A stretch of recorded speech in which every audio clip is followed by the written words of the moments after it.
Hey, it's Maximo and welcome to Tipples and Treats. Today, folks, I've got a Ballantines 12-year-old blended Scotch whiskey. I'm going to review this. Why don't you join me?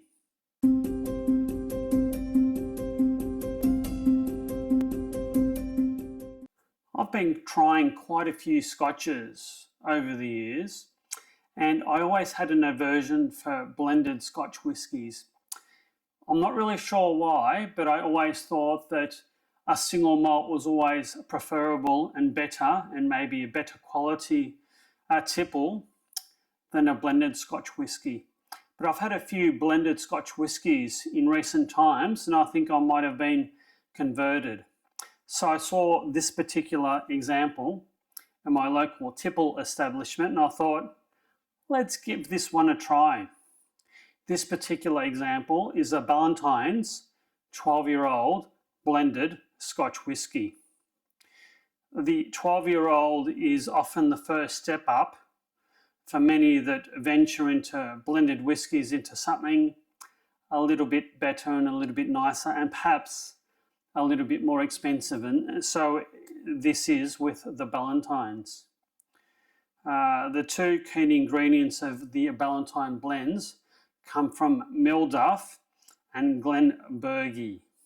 I presume they are regions of Scotland, as well as sourcing whisky from many other distilleries, up to 50 throughout Scotland. This is a 700ml bottle.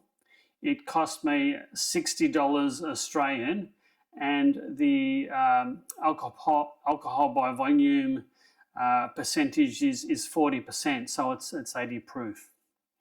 So it's I guess a small, delicate,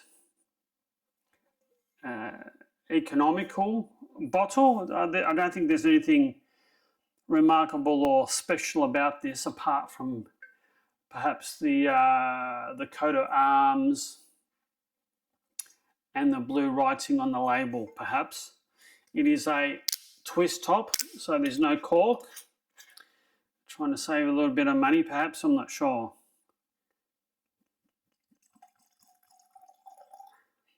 It is a very satisfying glug of the bottle, I must say.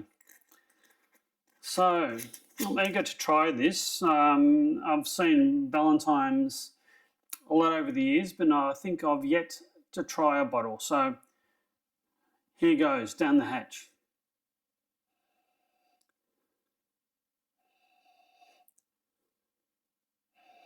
I must say the nose is quite delicate.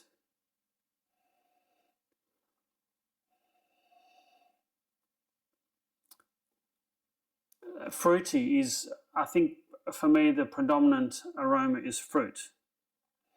The tasting notes say it's a vanilla, perhaps, fruit salad, sherry, and mixed nuts. Maybe ripened fruit, mixed nuts, perhaps dried fruit. Stretching it, I think. The colour is a clear, sort of gold colour, quite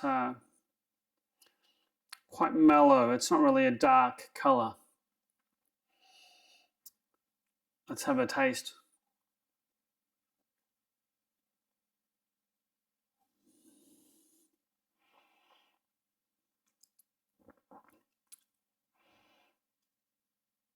That's really nice. That's creamy, smooth, sort of a chocolatey taste, perhaps. Very, very well rounded, very smooth, not harsh, quite mellow, quite even taste through the front, mid, and rear of the palate.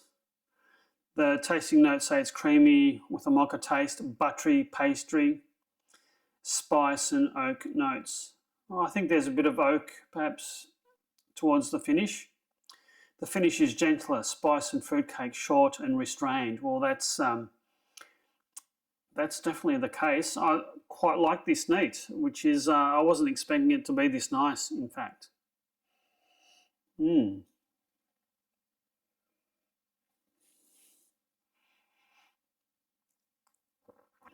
That's really nice.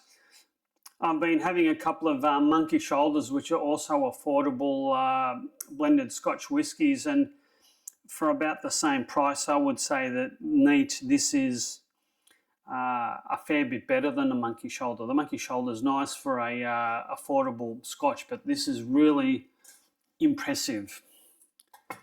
I think I'm starting to come around my snobbishness for blended Scotch whiskies. And just one more. I'm eager to see what the ice does to this, because it's already quite smooth and you know, nicely finished and well rounded. So let's see what the ice can do. Don't think it's changed the aroma much. Maybe it's slightly reduced.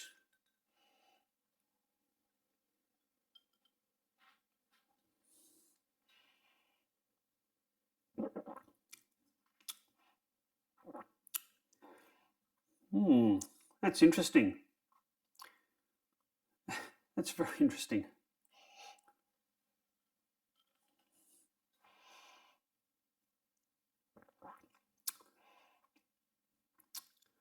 I think it's removed some of the sweetness and creaminess at the front of the palate, and brought out maybe some of the spice.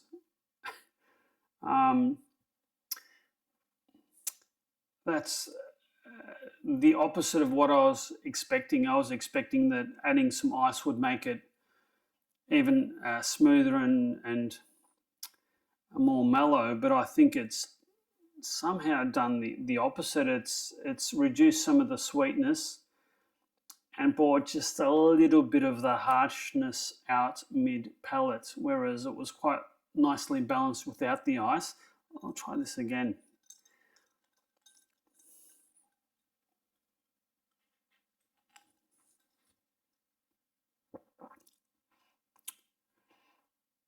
I mean, it is very nice, but I think it's reduced the sweetness and increased the dryness of the overall taste a fair bit. It's certainly reduced the creaminess.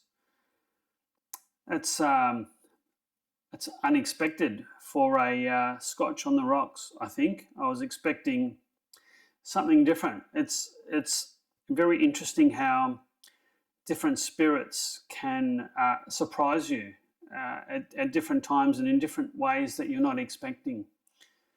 I do think it's on par or better than the monkey shoulder. I think that this is better than a Johnie Walker Black label, and perhaps even a Chivas Regal 12-year-old, I think. It's not exactly what I expected on the rocks though. But then again, Johnie Walker Black, and I've still got some, I don't think is that enjoyable either on the rocks. But anyway, I'll add this to the collection and savour this in small doses, I think. It's been interesting. So it's been very, very interesting. Tell me what you think in the comments, if you think the Ballantines is better neat or whether it's better on the rocks. I think it's better neat somehow. But anyway, each to their own, and it's so much subjective and a matter of personal taste. I hope you've enjoyed this video review. If so, please hit that like and subscribe buttons. Both help the channel immensely. I'll be looking to do future video releases about once every fortnight. On that very interesting note, you take care and cheers.